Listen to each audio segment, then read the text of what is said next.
last July, Fire Chief Karen Fry issued an order requiring the removal of all structures on East Hastings. And this order was issued on the basis of the extreme risk to life posed by the possibility of tent fires, which could and have spread to other parts of the neighborhood. Now, for 8 months, city team members have been working every single day to remove structures, to enforce bylaws, and to help transition vulnerable residents into shelters and housing. Now, that work has been done with respect, compassion, and patience.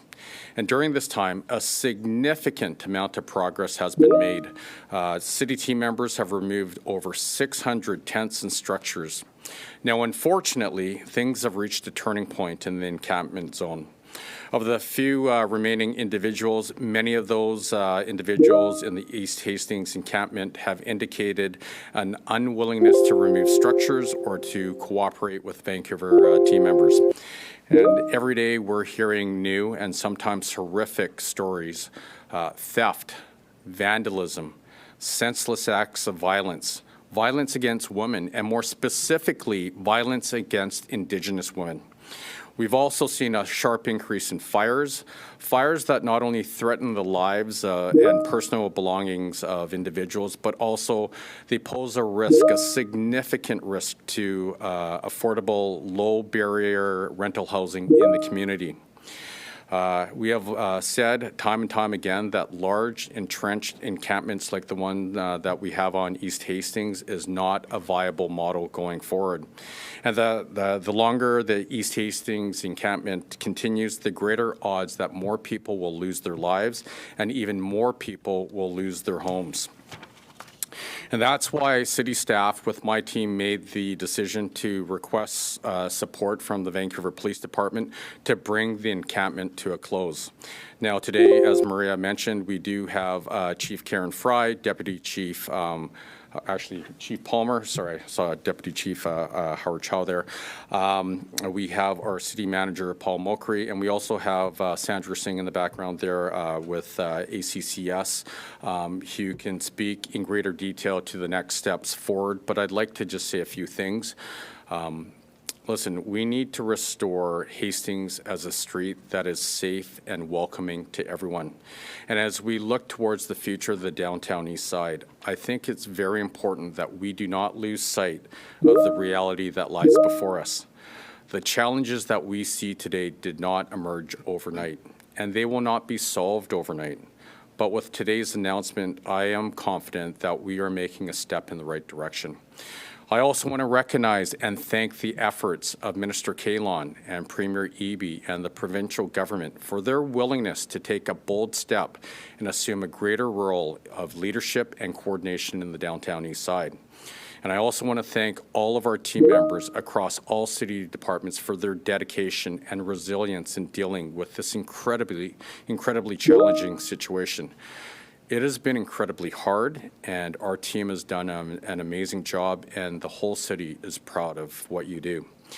And so the days ahead, like I said, will be challenging, but I know that if we work through this together, we will see a better and a safer and a more prosperous downtown east side for everyone. Thank you.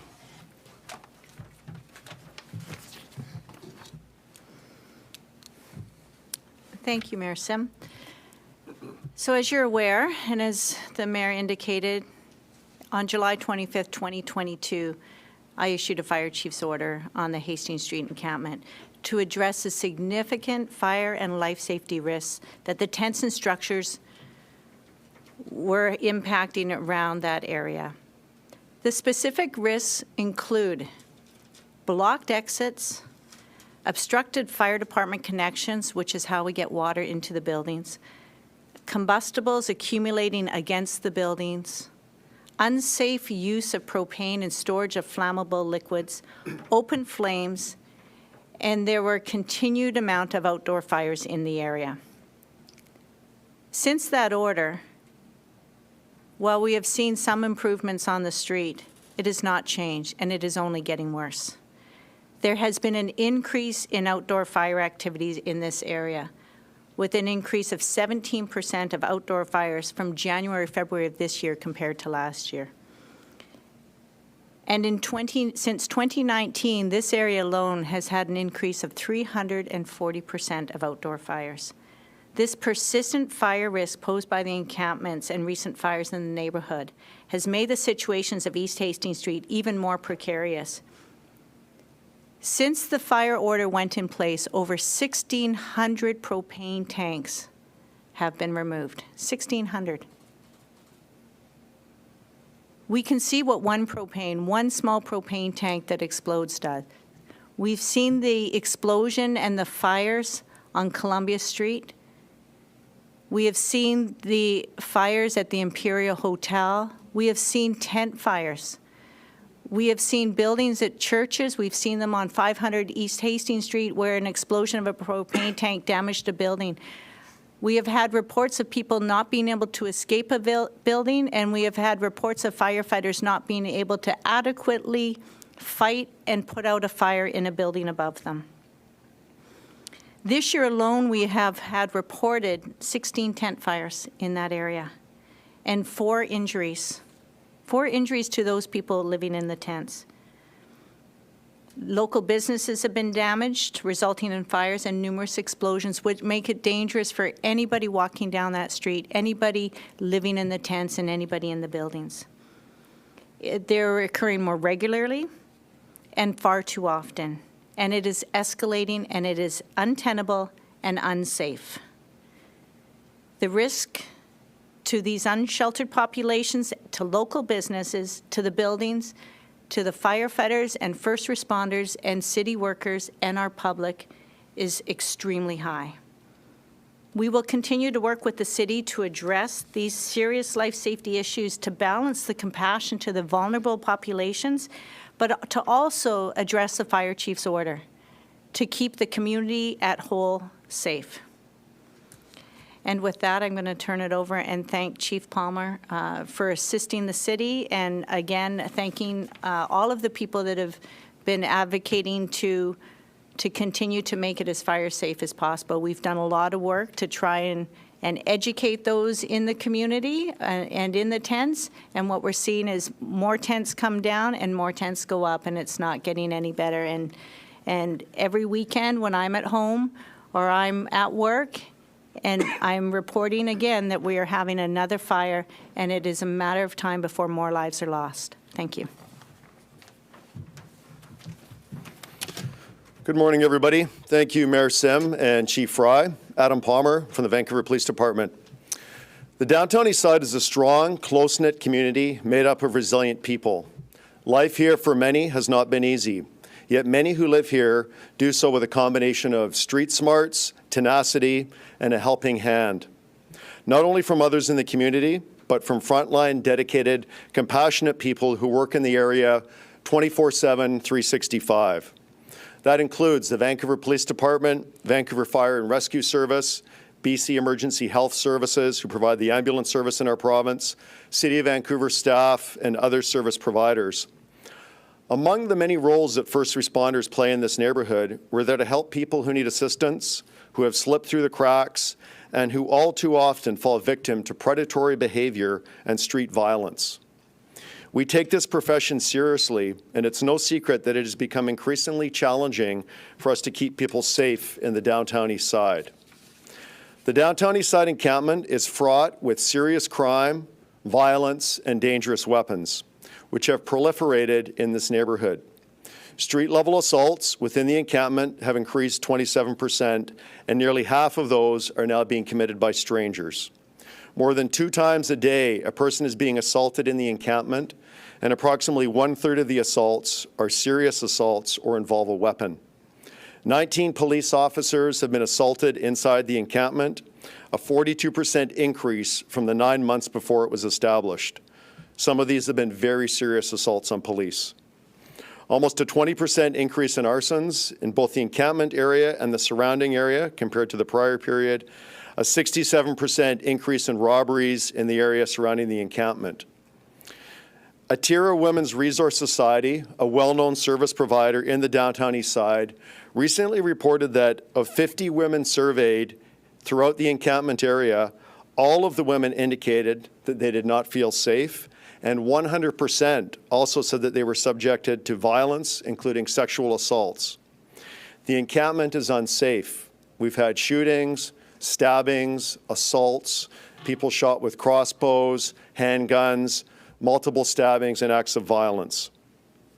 But these facts, along with the extreme fire risk outlined by Chief Karen Fry, has now made this encampment untenable, which is why I strongly support the City of Vancouver's decision to bring the downtown Eastside encampment to an end. Today and in the coming days, members of the Vancouver Police Department will be supporting our city colleagues as they move throughout the encampment to remove unsafe structures and redirect the remaining people to support services, shelters, and safer housing options. We're here to keep the peace and maintain order. Our role is to provide a safe space for city workers to do their job, to restore order should it be lost, and to enforce the law if it is broken. We know there are some who will be unhappy with this development, and while we support everyone's right to express their opinion, we will step in if there is violence, law-breaking, or any actions that jeopardize the safety of anyone within the encampment area. This process could take time, and our goal is to be transparent as we work with the City of Vancouver and Vancouver Fire Rescue Service to bring this encampment to an end. We'll provide regular updates on our actions and progress as the decampment process unfolds, and I would encourage all of you to follow us on Twitter at Vancouver PD and check back frequently for the most accurate information. Thank you.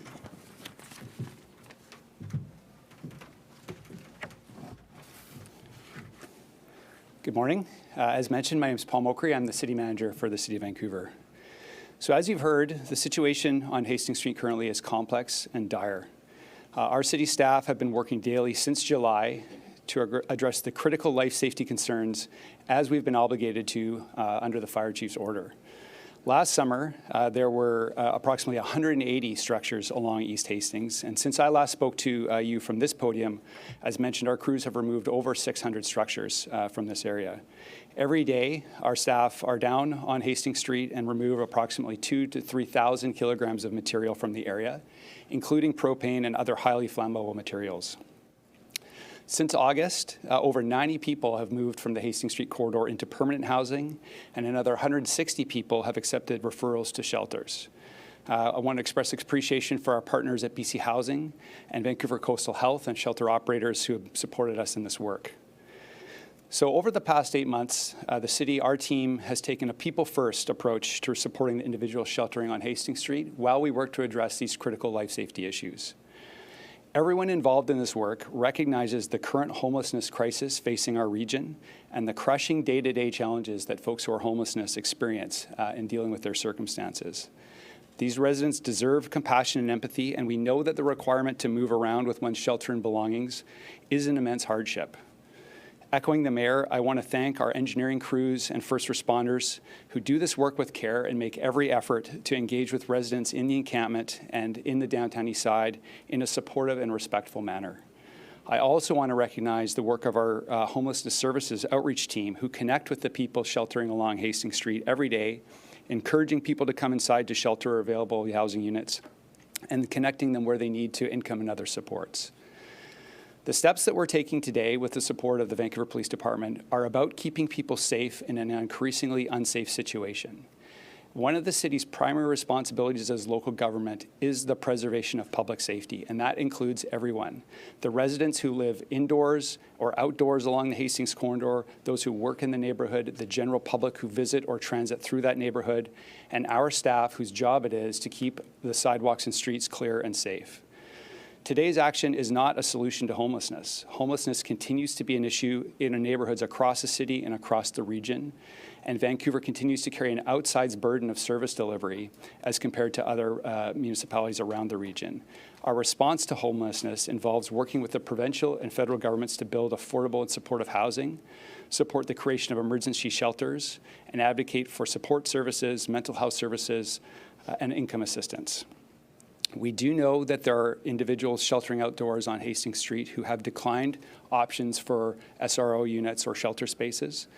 We recognize that shelters are not a substitute for permanent housing, but they are warmer and clearly safer than the situations in this encampment. Shelters also provide a critical opportunity for people to connect with service providers and transition to housing placements where they can be successful. As longer-term housing comes online, including the hundreds of units recently announced by the provincial government a few weeks ago, we will continue to work to connect those in our shelter system to those options. In the meantime, we're going to continue working to ensure that people who are experiencing homelessness have supports they need, including access to storage for their personal belongings, washrooms, and food. Now, as we move to take your questions, I just want to convey a final acknowledgement to the many public agencies and nonprofit service providers who are working tirelessly to address the impacts of the homelessness crisis and to support people in our city who do not have a place to call home. I want to thank them for their leadership, their expertise, and their continued partnership.